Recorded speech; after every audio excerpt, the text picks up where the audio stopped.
Olá! O Brasil possui o bioma com a maior biodiversidade do planeta, a Amazônia, e também a savana mais biodiversa do mundo, o Cerrado. Além disso, é um dos maiores produtores mundiais de alimentos e poderá responder por até 40% da demanda mundial nos próximos anos. Mas é possível conciliar o desenvolvimento da agropecuária com a sustentabilidade e a conservação ambiental? Para responder essa pergunta, receberemos hoje o jornalista Fernando Barros, gerente executivo do projeto Biomas, uma iniciativa que reúne Estado, iniciativa privada e ciência em prol da agricultura tropical sustentável. Senhor Fernando, muito obrigado por conceder essa entrevista. Primeiramente, eu gostaria que o senhor explicasse um pouco o que é o projeto Biomas, quais são os objetivos desse projeto. O projeto é criado no âmbito do Fórum do Futuro, que é uma ONG. E, aliás, eu agradeço você porque é uma coincidência entre o nome do seu programa e o que a gente faz, que é linkar a visão de cidadania à visão de ciência, que é uma coisa pouco compreendida normalmente. Uma razão muito simples. A ciência tem ficado cada vez mais complexa no dia a dia, de uma forma exponencial. E as tecnologias de comunicação, do outro lado, estão simplificando a opinião e tendo protagonismo político.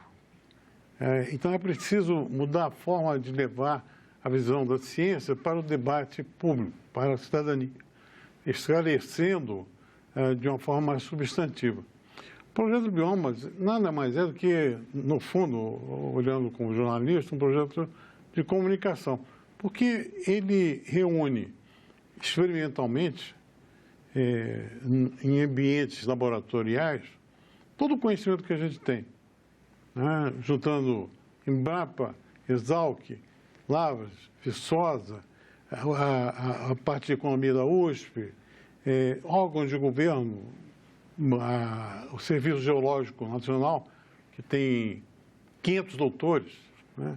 A Anater, que tem 7.500 extensionistas, cada um no seu papel e contribuindo de uma forma holística para que a gente coloque toda a convergência do conhecimento existente, das tecnologias existentes e aprofunde no levantar dos limites dos biomas tropicais.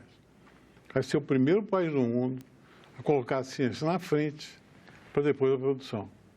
A gente vai eleger municípios, regiões, territórios, onde todo esse conhecimento científico é aplicado de maneira sistêmica, holística, e, em consequência, você tira o limite sustentável de uso daquele sistema, e nos seus vários parâmetros, clima, solo, água, etc. E, a partir daí, você indica caminhos de uso sustentável. É claro que o parâmetro de sustentabilidade refere-se à questão econômica, à questão ambiental e à questão da inclusão social no processo. São várias instâncias reunidas. O foco principal, então, do projeto é mais na questão da produção alimentar, né, na cadeia de valor dos alimentos. Eu citei no começo do programa o bioma Amazônia, o Cerrado, mas existem outros biomas também que são foco desse projeto Biomas. Hoje, a atenção principal fica no Cerrado e na Caatinga ou tem alguns outros? A nossa proposta é trabalhar nos 6 biomas brasileiros. Inicialmente, nós estamos com foco na Caatinga e no Cerrado por razão de disponibilidade financeira. Vamos começar construindo um modelo pela cidade de Rio Verde, Goiás, e já temos a estrutura de 2 indicadores que nós tensionamos produzir. Que é o projeto que está no âmbito do CNPq, que visa construir um indicador de desenvolvimento sustentável do Fórum do Futuro, pegando toda essa visão holística, e um outro que visa identificar a qualidade do ambiente de negócio. Só para você ter uma ideia, nós temos 60 variáveis que vamos perguntar aos atores da cadeia como um todo, da produção, da transformação, do transporte, até chegar no consumidor na ponta, para identificar se as condições operacionais estão adequadas, são favoráveis à integração da visão científica ou não. E onde a gente pode intervir para melhorar esse desempenho. Quando se fala nessa questão de tanto meio ambiente ou de produção agropecuária, clima é relacionado sempre à questão de chuva, calor, frio, essas questões. Mas também entra dentro do projeto a questão de clima de negócios sustentáveis. Essa é que é a questão que envolve infraestrutura, todas pela primeira vez, um outras indicador variáveis. Vai se preocupar em cair no terreno.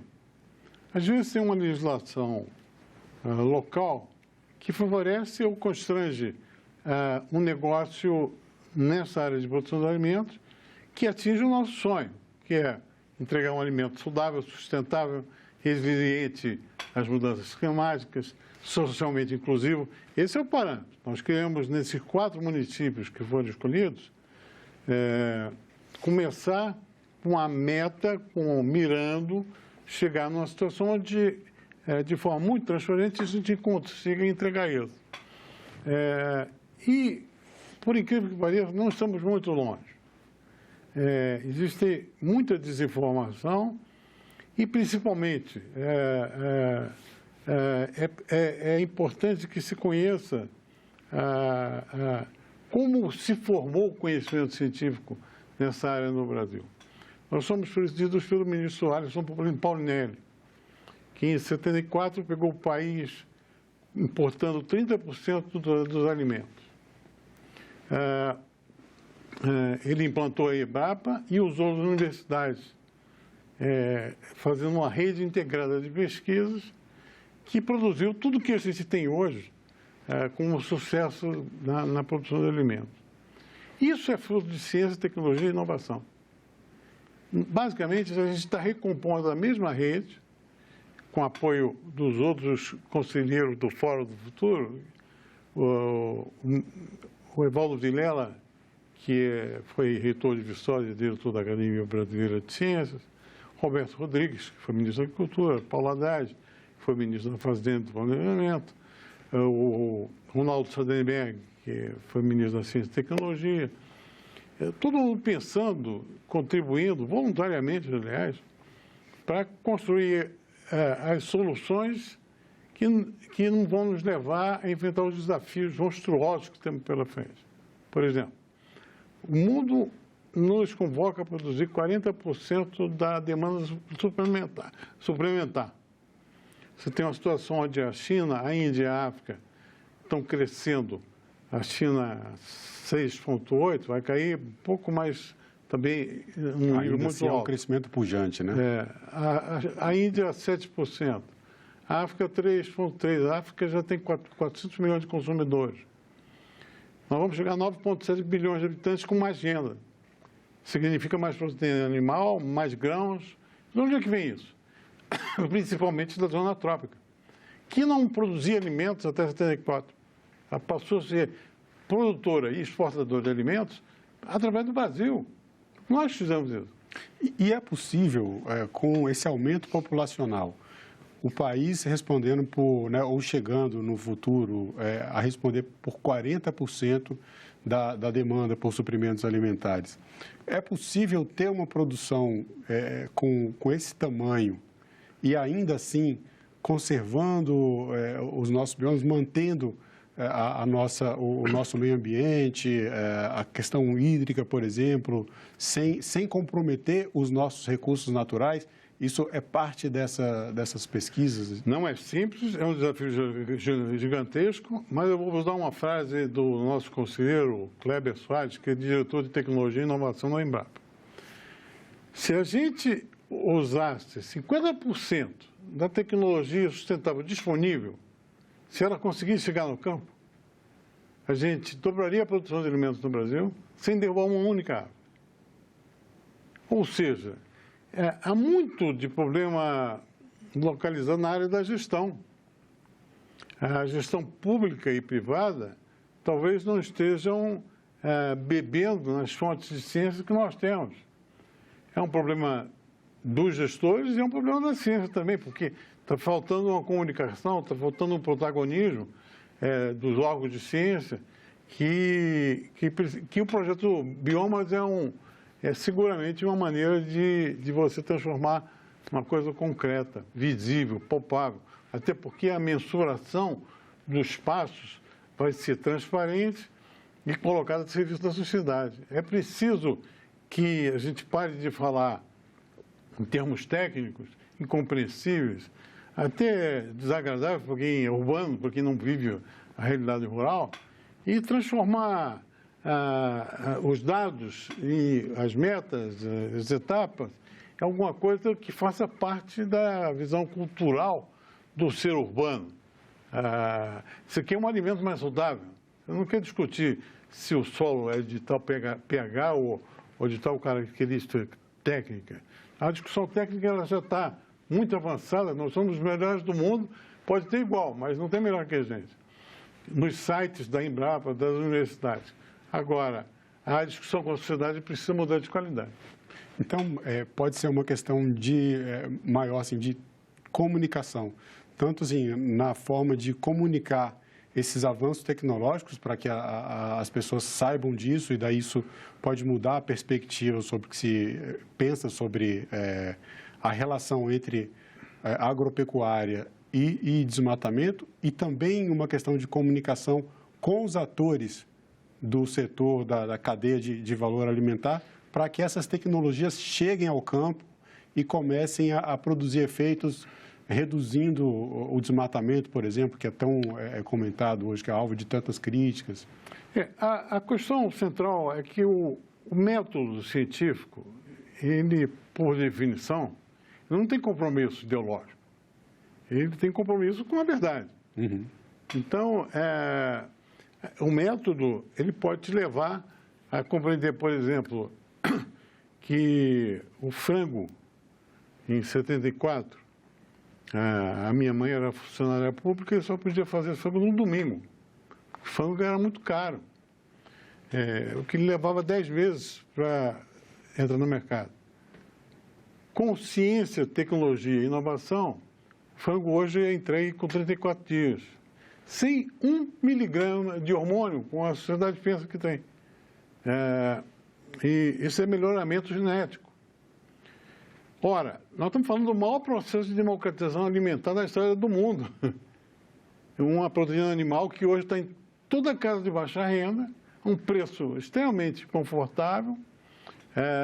Por quê? Porque a ciência aumentou a produtividade, conseguiu, junto com o empresariado, estruturar um meio de produção e oferta que conseguisse fazer o alimento chegar a um preço lá na ponta.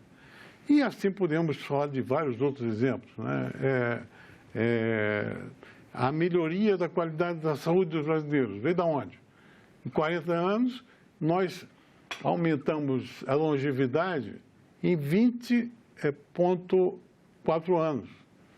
Hoje, a expectativa de vida está em 74,4. E o que foi isso? Nós precisamos fazer estudos para aferir, porque o cientista normalmente não faz estudos radiográficos, ele faz estudos para avançar no conhecimento. Então, nós precisamos entender que boa parte, os remédios ajudaram, sim, a cura sempre ajuda, a qualidade de vida como um todo ajuda, mas seguramente a oferta de alimento, o alimento é mais saudável. Mais variado também. Mais variado, de melhor qualidade, colocado para mais gente, aumentou a longevidade. Isso precisa ser percebido porque nós estamos falando de um espaço nobre de desenvolvimento do Brasil. Nós temos uma oportunidade, porque existe uma confluência entre capacidade tecnológica e capacidade de oferta de recursos naturais, que nos permite estar nesse lugar de sonho de oferecer um desenvolvimento que, na verdade, é renda, emprego, qualidade de vida para os brasileiros nos próximos anos. A gente tem que saber fazer isso com sabedoria. Essa sabedoria é a pauta da ciência, é usar de forma responsável. E como é possível conciliar essa pauta científica tão técnica com a sociedade, como a gente consegue chegar no cidadão comum. Por enquanto chega o alimento, mas e essa informação, como é entender que esse processo de melhoria genética, por exemplo, nos permite ter uma produção de grãos tão ampla e sem a necessidade de aumentar as áreas para a produção agrícola? Nós criamos uma plataforma chamada Plataforma do Conhecimento da Agricultura e Alimento. Ela já está no ar. Ela não está operacionalmente empoderada, mas ela está no ar, feita pelos cientistas, com uma tradução nossa, a gente mexe um pouquinho no texto, de maneira que eles falem para a sociedade, não falem entre si. Uhum. Então, vou te dar um exemplo da água. A água tem o mesmo estoque há 400 milhões de anos. A água não vai acabar. O que a gente perdeu de água, segundo a avaliação do ministro, foram os 100 litros que subiram com as naves no espaço. O resto permanece aqui. Então, a água é basicamente um problema de gestão. Se você continua lavando seu carro com água tratada, nós temos um problema de gestão. Se você não administra a água para as prioridades hierarquizadas da sociedade, nós temos um problema de gestão. A água tem que estar perto da vida, então ela tem que ser para a produção de alimentos, para consumo, para a parte industrial, você tem que organizar isso. Ora, nós não debatemos na sociedade, por exemplo, a água nas recargas. A gente só discute a água nos rios. A legislação é pobre, ela só trabalha com rios. Só água de superfície, então. Água de superfície. A água de superfície é 0,3% do... Esse é o ponto. Né? Os Estados Unidos operam com 30% da produção de alimentos com área irrigada.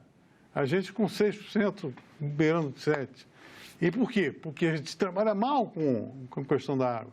Então, não mais uma vez, isso é muito importante, não tem pati-pri.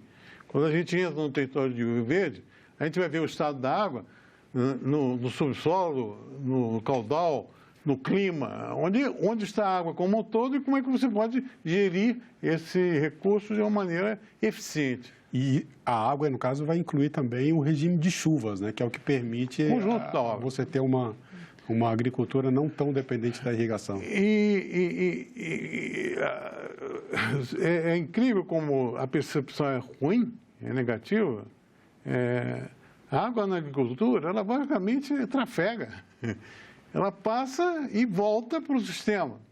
Onde ela vai, nós precisamos ter melhor conhecimento disso. Israel, por exemplo, usa fontes de água de subsolo, eles não têm praticamente água e conseguem fazer o país ser um exportador de frutas. Então, menos preconceito, menos ideologia e mais valorização da informação científica. Um exemplo como esse de Israel. O projeto Biomas, embora assim, a gente tenha seja um país referência em tecnologia e inovação voltada para a agricultura e para a agricultura tropical sustentável, exemplos como esse de Israel são alvo de troca de informações entre os cientistas brasileiros. A gente está importando esse tipo de tecnologia de países que precisam de água para um país que é abundante em água como o nosso, por exemplo, para melhorar a gestão? Com certeza, especificamente na questão da água, sim.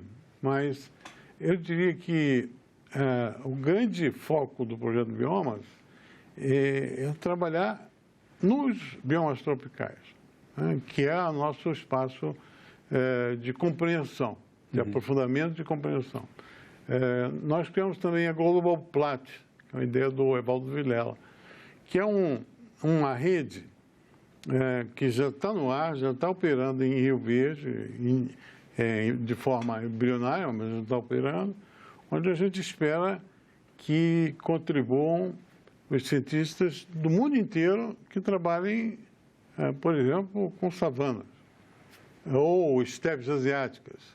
Você, norte-americano, trabalha com savana em Angola, você pode entrar na nossa rede, deixar sua informação e levar a nossa.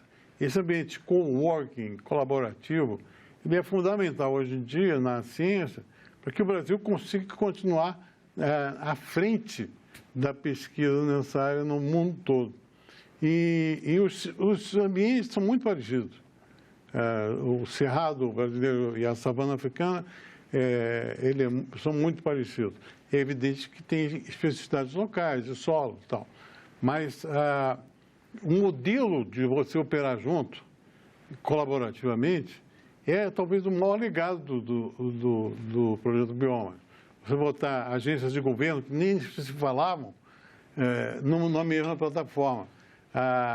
O Serviço Geológico, por exemplo, é impressionante. Eles estão trabalhando para eliminar a dependência do Brasil do NPK, de fosfato, de fósforo, usando rochas brasileiras, usando resíduos da mineração para a agricultura, para você evitar a mineração que não seja pensada dentro do seu contexto socioeconômico, ambiental.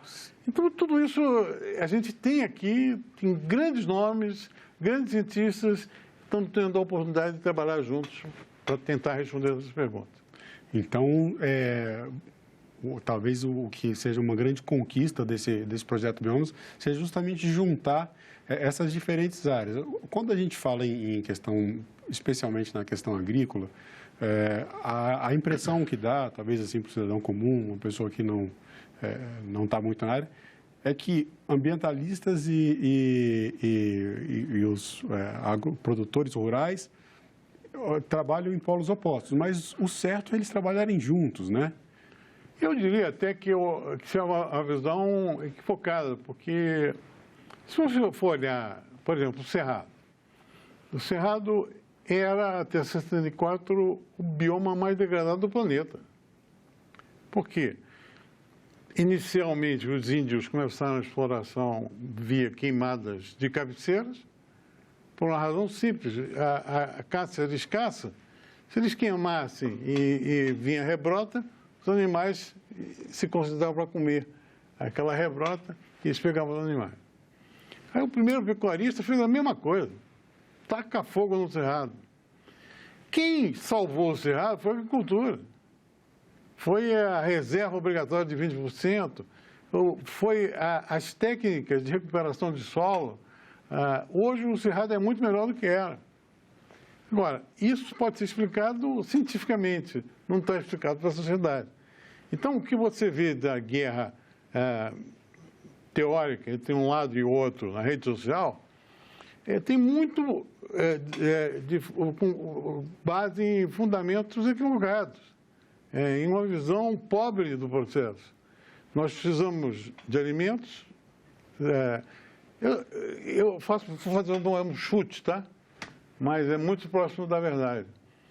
O ministro Alisson Paulinelli é o World Food Prize, que é uma espécie de Nobel da alimentação. Uhum. E por quê? Porque a alimentação tropical que ele criou é responsável por ter salvo mais de 1 bilhão de vidas. 1 bilhão de vidas. Nós precisamos fazer essa conta. Isso passa pela inclusão social, passa pelo alimento propriamente dito, passa pelas perspectivas que a gente tem hoje de fazer da agricultura tropical um grande elemento de contenção desse movimento migratório forçado que a gente está assistindo sul-norte. Então, esses vários aspectos estão fora dessa discussão primária, um contra o outro. O agricultor sem meio ambiente não existe. Sem trabalhar a questão do clima, todas as complexidades que vêm da questão do clima, o negócio dele desaparece. Sem um produto saudável, ele vai sair do mercado europeu, que é referência no mundo todo. E por aí vai. Não para os anseios urbanos são, na verdade, as ferramentas de trabalho do agricultor. E nós, da ciência, precisamos fazer essa aproximação. Que bom. É importante um projeto como esse e espero que logre bastante êxito e consiga juntar essas áreas, assim como vocês têm juntado já tantos cientistas. Senhor Fernando, o nosso tempo é curto, infelizmente, essa conversa poderia ir muito mais longe. Agradeço a sua presença e espero poder contar com o senhor aqui novamente no nosso programa. Eu espero que sim, porque eu considero o programa contribui muito para reflexões dessa natureza. Muito obrigado. Obrigado a vocês. E se você quiser rever, baixar ou compartilhar o link desse programa, visite a nossa página na internet no endereço senado.leg.br/TV, ou então o canal da TV Senado no YouTube. Se você quiser fazer um comentário, crítica ou sugestão, até sugestão de uma pauta, ligue de graça para 0800 61 2211. Obrigado pela atenção e até o próximo Cidadania.